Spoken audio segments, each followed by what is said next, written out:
I thought wearing a dress would be my worst decision, until I saw the person staring back at me in the mirror. One outfit became a secret, the secret became an obsession, and suddenly every bad decision felt like it was revealing something I'd hidden for years. But then my phone buzzed, and the message on the screen proved someone else had discovered my secret too. I thought wearing a dress would be my worst decision, until I saw the person staring back at me in the mirror.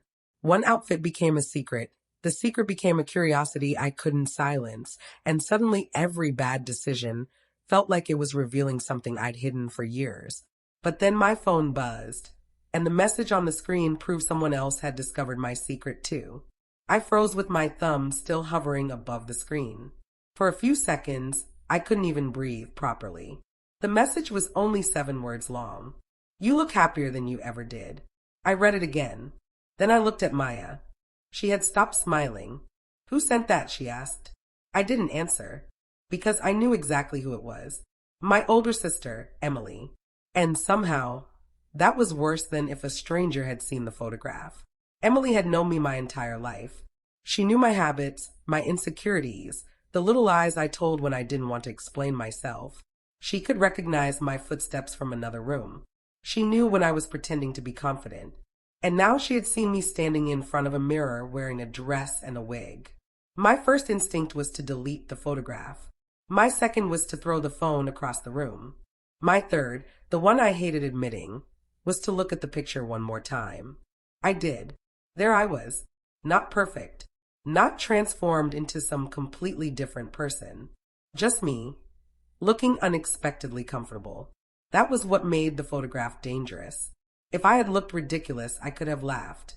If I had hated it, I could have changed clothes and gone home. But I didn't hate it. I was terrified because I liked it.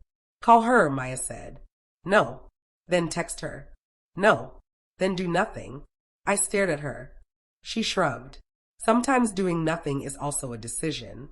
I almost laughed. Almost. Instead, I locked my phone and shoved it into my pocket. "I'm changing." Maya nodded. But as I walked toward the bathroom, I caught my reflection in the hallway mirror. The same dark hair, the same dress, the same unfamiliar familiarity. I stopped. That mirror had become a strange judge in my life. Every time I looked at it, I expected it to tell me who I was supposed to be. It never did. It only showed me what I was willing to see. I reached for the door handle. Then my phone buzzed again. I didn't want to look. I looked anyway. Another message from Emily. "Don't delete it." My heart dropped. I stared at those 3 words until they blurred. How did she know I was about to delete it? Then another message appeared. "For once, don't run from yourself." Something inside me cracked. Not dramatically. There was no cinematic thunder, no sudden revelation. Just a tiny fracture in the wall I had spent years building. Because Emily wasn't laughing. She wasn't judging me. She was asking me not to hide. And somehow that frightened me more than cruelty would have. I walked back into the room. Maya looked at me. Well, I showed her the screen. She read the messages and became quiet. Then she said something that stayed with me long after that night. "Maybe the bad decision isn't wearing the dress." I looked at her. "Then what is?" "Pretending you never wanted to." I didn't have an answer. So I went back to the mirror. And this time I didn't look away. I studied everything. The dress, the hair, the nervous expression on my face, the way my hands kept fidgeting whenever I became uncomfortable. Then I slowly smiled. Not because I suddenly had everything figured out. Because for the first time, I was allowing myself to be confused without immediately trying to escape the feeling. That night, I took the dress off. I folded it carefully. And instead of putting it back into Maya's wardrobe, I asked her if I could borrow it. She stared at me. "You're serious?" "I don't know." That wasn't my question. I looked toward the mirror. "Yes." She smiled. And that was how I made the decision that would change everything. I took the dress home. I hid it at the back of my wardrobe behind an old jacket I hadn't worn in years. For the next 3 days, I told myself I had forgotten about it. I hadn't. I thought about it while brushing my teeth, while eating breakfast, while sitting at my desk, even while talking to Emily, who behaved as though nothing unusual had happened. That almost drove me crazy. On Monday evening, she called me. Coffee. I immediately became suspicious. Why? Because you're my brother and I haven't seen you properly in a week. I saw you yesterday. You saw me for 8 minutes. You counted. Of course. I smiled despite myself. Fine. We met at a small cafe near the city center. Emily arrived first. She was sitting beside the window when I walked in, stirring her coffee without drinking it. She looked up. Hi. Hi. Neither of us mentioned the photograph. We talked about ordinary things. Work. The weather. A neighbor's ridiculous dog. A movie she wanted to watch. But underneath every sentence was the same invisible question. Eventually, she put down her spoon. Are you going to ask? I stared at her. Ask what? She gave me the expression only an older sister can give. The one that says she knows exactly what you're doing and is willing to wait until you admit it. I sighed. Why didn't you make fun of me? Her face softened. Would that have helped? No. Then why would I? I looked down at my coffee. I don't understand why I liked it. Emily was quiet for a moment. Then she said, maybe you don't have to understand it immediately. I looked at her. What if it changes me? It probably will. That answer startled me. She continued before I could respond. Everything we choose changes us. New jobs, new friends, moving somewhere, falling in love, losing someone, even admitting something about yourself. I stared through the window. People were walking past, completely unaware that my entire understanding of myself seemed to be sitting between 2 coffee cups. What if people judge me? They might. That hurt. Emily didn't soften it. But people judge everyone, she continued. You can't build your entire life around making sure nobody misunderstands you. I didn't speak. Then she reached into her bag. My stomach tightened. She placed something on the table. A small photograph. My photograph. The one Maya had taken. I stared at it. You printed it? Yeah. Why? Because you kept staring at it on your phone like you were trying to solve a crime. I almost laughed. Then I looked at the picture again. Emily tapped the corner. You see embarrassment here. She tapped again. You see fear. Then she looked directly at me. I see someone smiling. My throat tightened. I turned the photograph face down. I don't know who that person is. Emily's voice became gentler. Maybe you do. And for the first time, I wondered whether the real transformation wasn't happening in the clothes at all. Maybe the dress had simply made it impossible to keep ignoring the person underneath.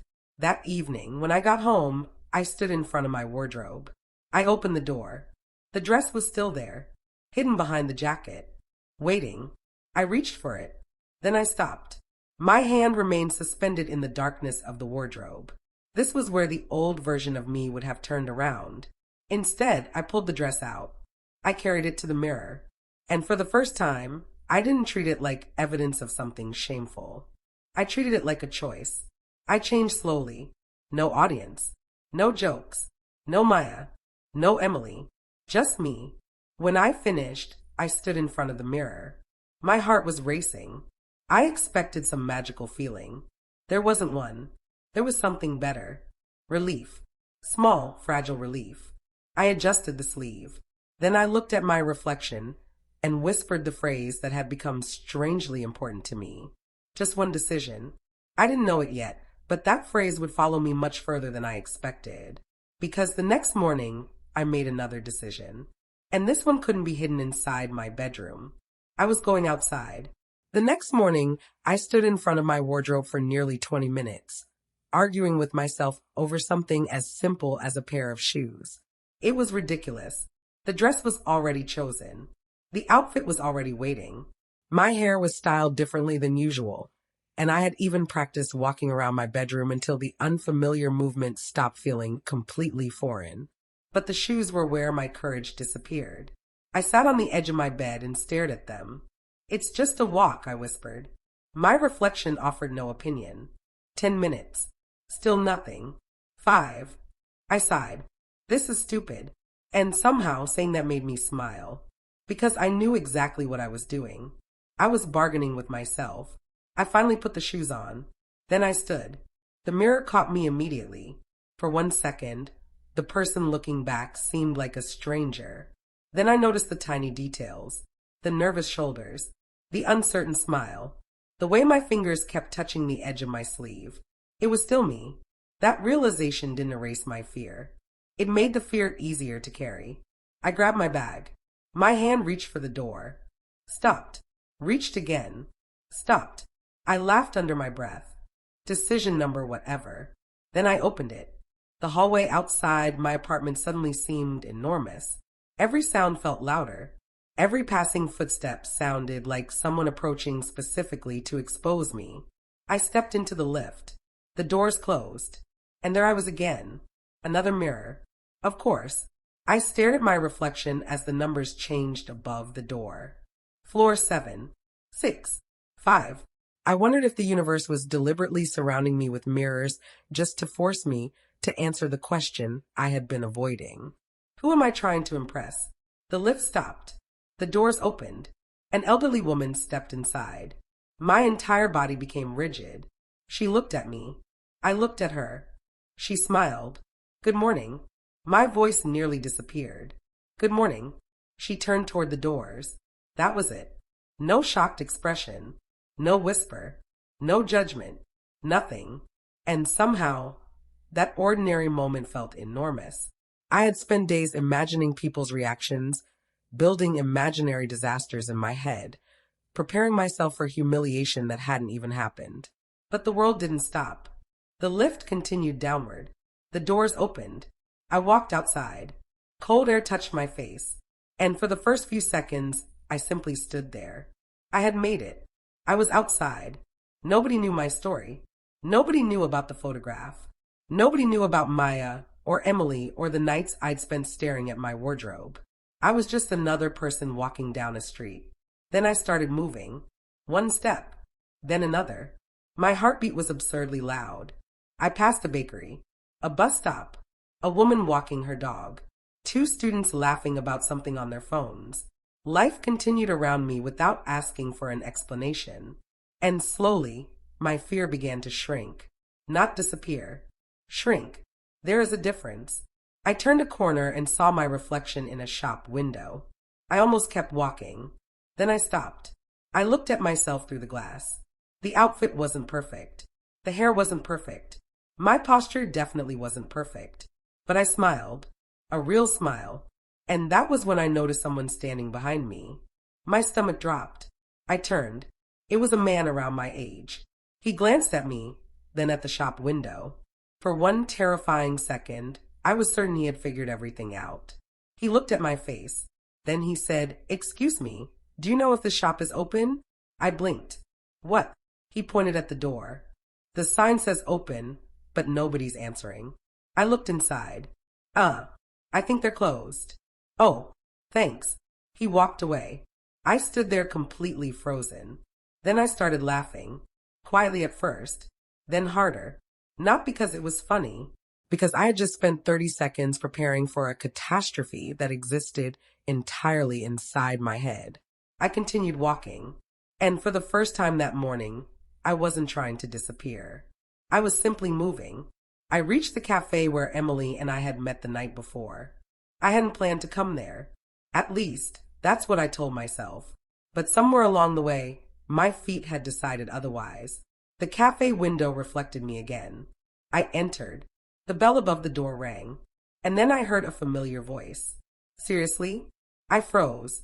Maya was sitting in the corner. Of all the places. Of all the people. Maya. Her eyes widened. Then her mouth opened into a grin. "You actually did it." I immediately regretted everything. "Don't." I didn't say anything. "Your face did." She stood and walked toward me. I lowered my voice. "What are you doing here?" "Having coffee." "Of course you are." She looked me up and down. Not critically. Not mockingly. Almost proudly. "You look different." My heart sank. "Bad different?" She shook her head. "No. Comfortable different." I didn't know what to say. So I sat down. Maya joined me. For a while, neither of us spoke. Then she pushed a cup toward me. "I ordered your usual." I stared at it.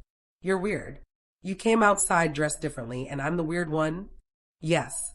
She laughed, and suddenly the tension broke. We talked for nearly an hour. About nothing. Then everything. She asked me what it felt like. I told her the truth. Terrifying. She nodded. Anything else? I hesitated. Free. The word escaped before I could stop it. Maya didn't react. That somehow made it more powerful. I looked down at my coffee. I don't mean free like. I don't know. It's hard to explain. You don't have to. I traced my finger around the edge of the cup. I think I've spent years worrying about what everything means. What clothes mean. What people will think. What it says about me. And now, I look toward the window. Now I think maybe I'm allowed to just like something. Maya smiled. Then her phone buzzed. She glanced at it. Her expression changed. What? Nothing. Maya. She hesitated. Then she turned her phone around. It was a message from Emily. Is he with you? My stomach tightened. Why did she text you? I don't know. I took out my phone. There was a message waiting. Come home when you're ready. We need to talk. The relief I'd felt disappeared instantly. Maya watched my expression. What happened? Emily wants to talk. About? I stared at the message. I don't know. But I knew. At least I thought I knew. Maybe she had changed her mind. Maybe she had finally decided that yesterday's kindness had been a mistake. Maybe she was worried about what other people would say. Maybe she'd seen something in the photograph that I hadn't. My mind began constructing possibilities faster than I could stop it. Maya reached across the table. Hey. I looked at her. Don't write the ending before you've heard the conversation. That sentence followed me all the way home. When I entered my apartment, Emily was sitting on the sofa. She wasn't angry. That almost made me more nervous. She looked at me, then at my clothes, then back at me. Hi.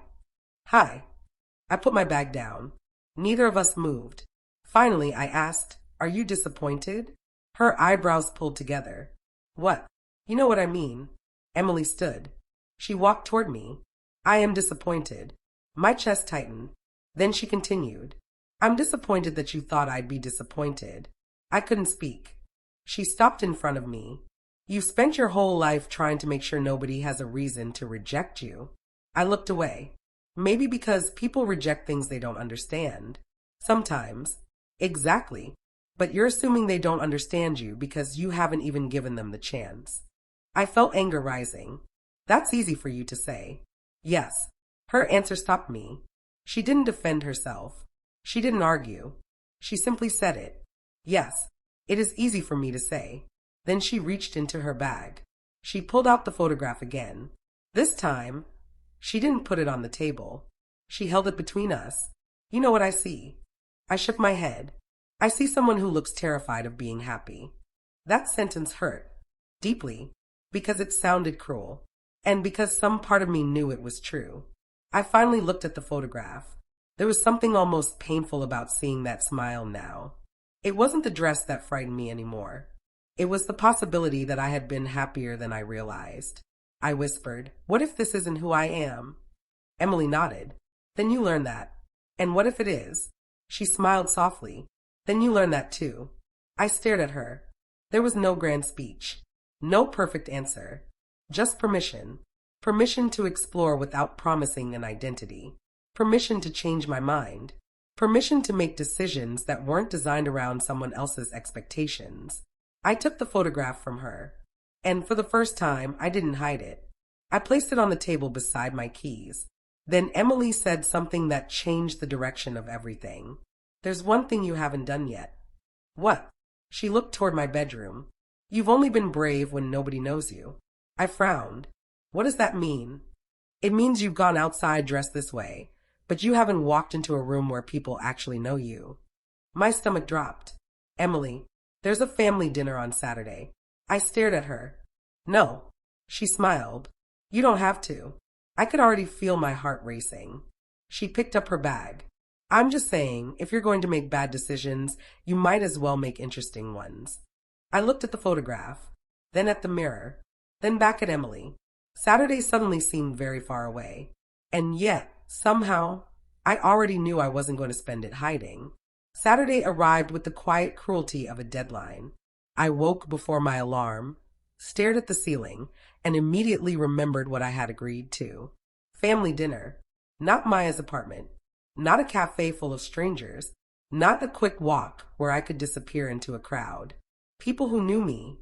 People who remembered the version of me I had spent years presenting without question.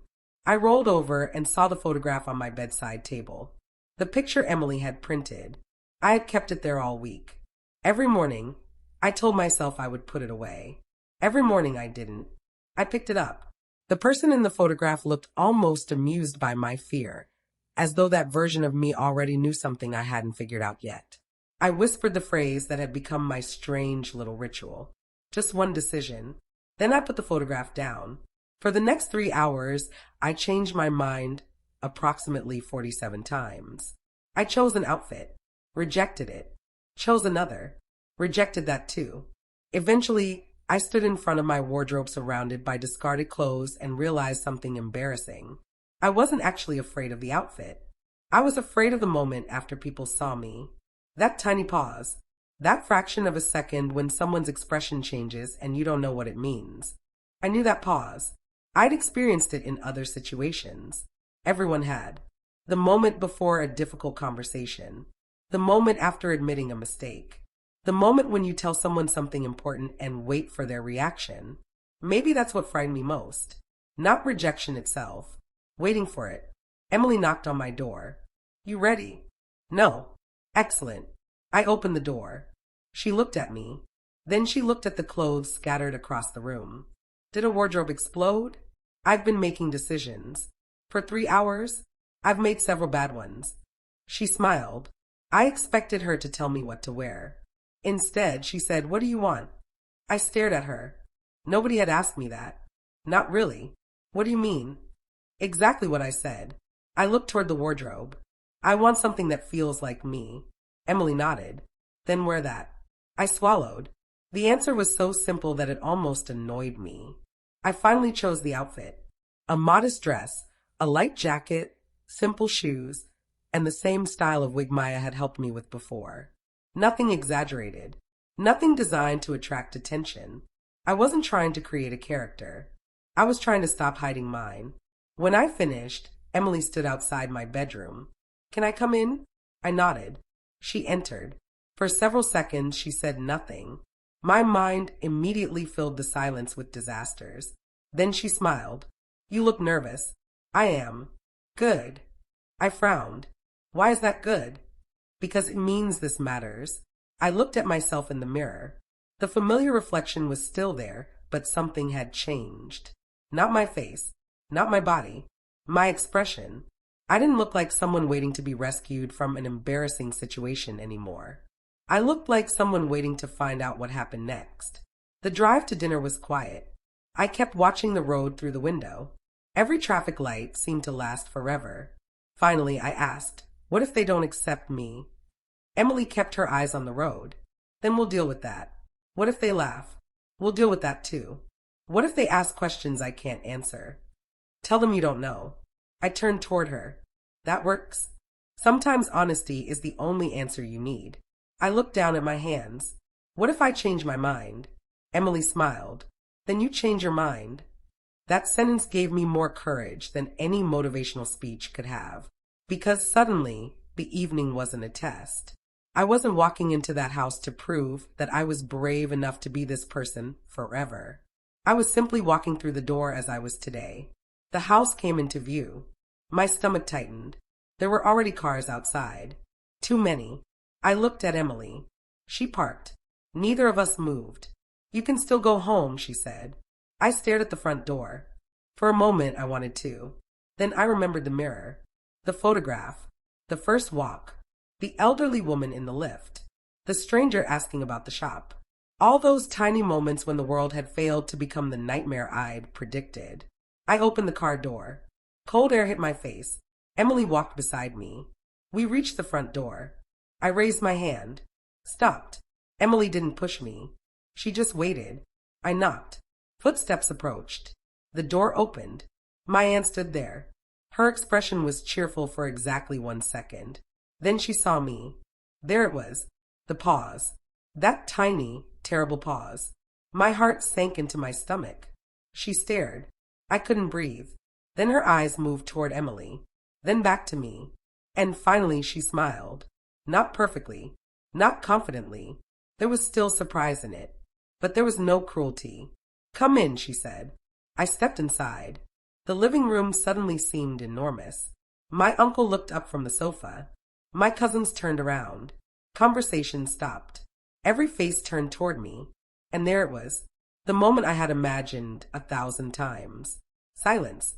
I felt every instinct inside me screaming to retreat. My hands became cold. My shoulders tightened. My mind whispered, "Leave. Leave now. Pretend this never happened." Then I heard Emily beside me.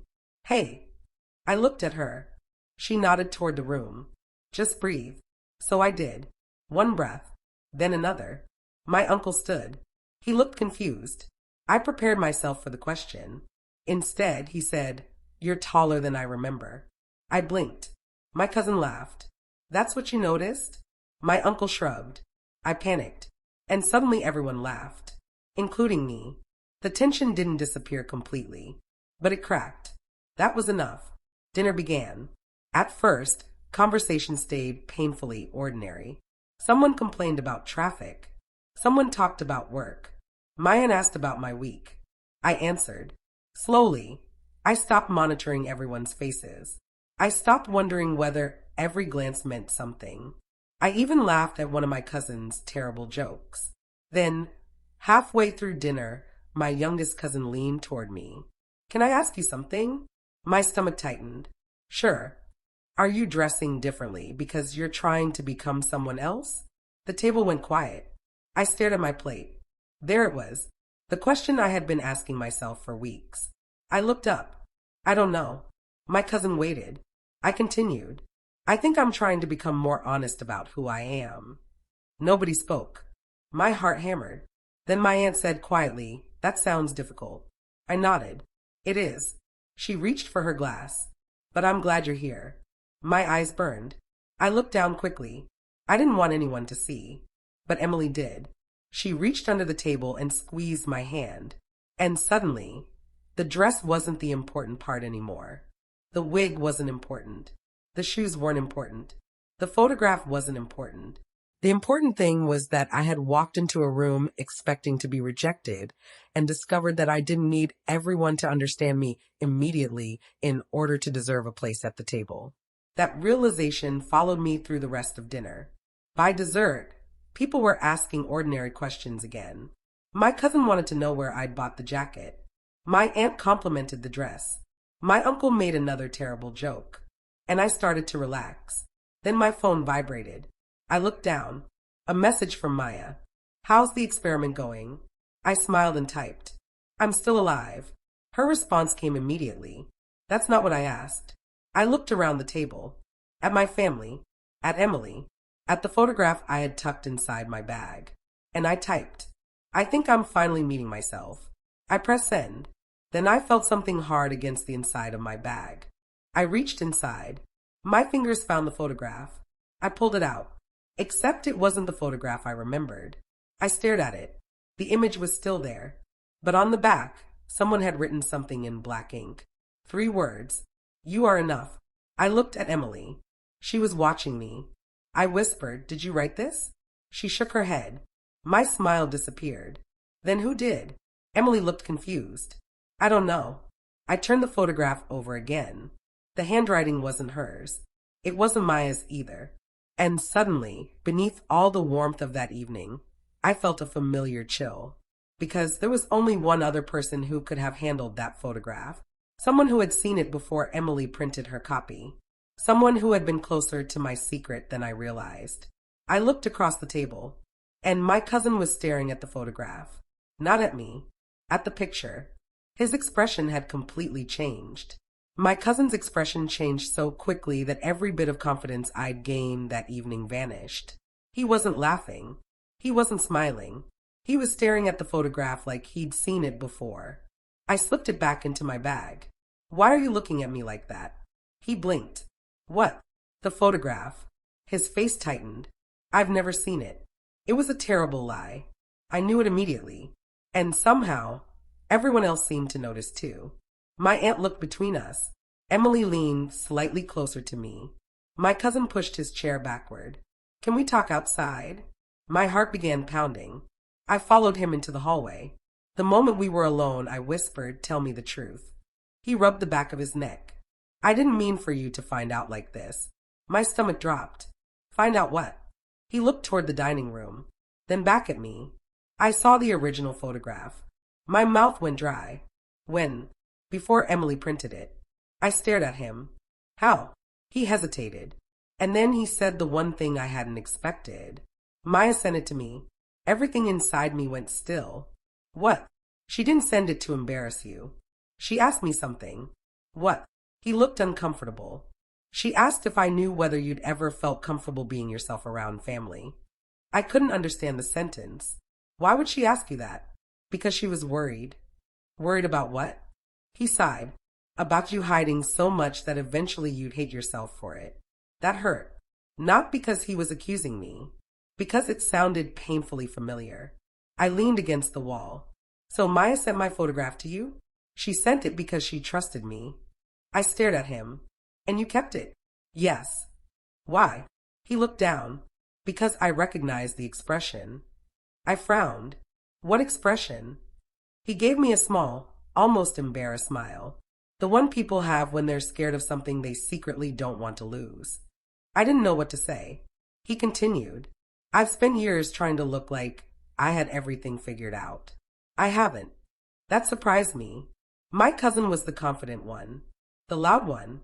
The person who walked into rooms without checking whether everyone approved of him. Then why didn't you tell me? Because it wasn't my story to tell. That sentence stayed with me. For weeks, I'd been terrified of people discovering my secret. But now I realized something strange. He had known, and he had chosen not to expose me. Not because he didn't care. Because he did. I looked at the photograph again. Did you write this? I turned it around. He stared at the words. You are enough. He shook his head. No. Then who did? His eyes moved toward the dining room. Maybe you should ask Emily. I frowned. Emily said she didn't write it. Maybe she didn't. Then who did? He smiled faintly. Maybe that's the point. I hated answers like that. I wanted names, evidence, something definite. Instead, he gave me uncertainty. And uncertainty was exactly what I had been trying to escape. I returned to the dining room. Emily immediately looked at me. What happened? I sat down. Did you send my photograph to anyone? Her expression changed. No. Maya. She hesitated. I don't know. I stared at her. Emily. She might have shown it to someone. I don't know. My chest tightened. So everyone knows? No. You don't know that. I know you think everyone is talking about you. Because they might be. Emily leaned toward me. Listen to me. I looked at her. You're doing it again. Doing what? Turning uncertainty into rejection before anyone has actually rejected you. I went quiet. She was right. Again. That was becoming irritating. My aunt placed a hand over mine. I don't know what happened before tonight, she said. But nobody at this table needs an explanation from you. I looked around. My uncle was eating dessert. My cousin was checking his phone. Nobody was staring. Nobody was whispering. The catastrophe I'd created inside my head wasn't happening. Again. And then I realized something even more uncomfortable. Maybe the biggest bad decision I'd made wasn't wearing the dress. Maybe it was believing that everyone else's opinion was more important than my own. I looked at the photograph. The words on the back suddenly seemed different. You are enough. Not perfect. Not finished. Not completely understood. Enough.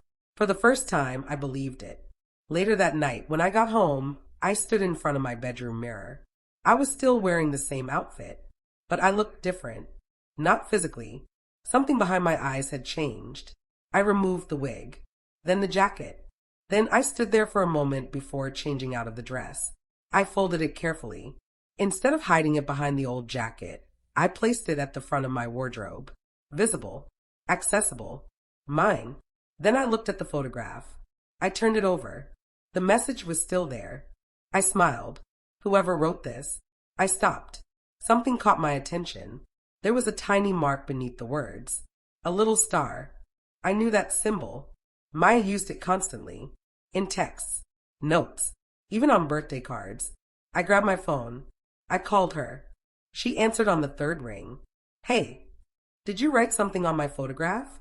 Silence. My heart started beating faster. Maya. She exhaled.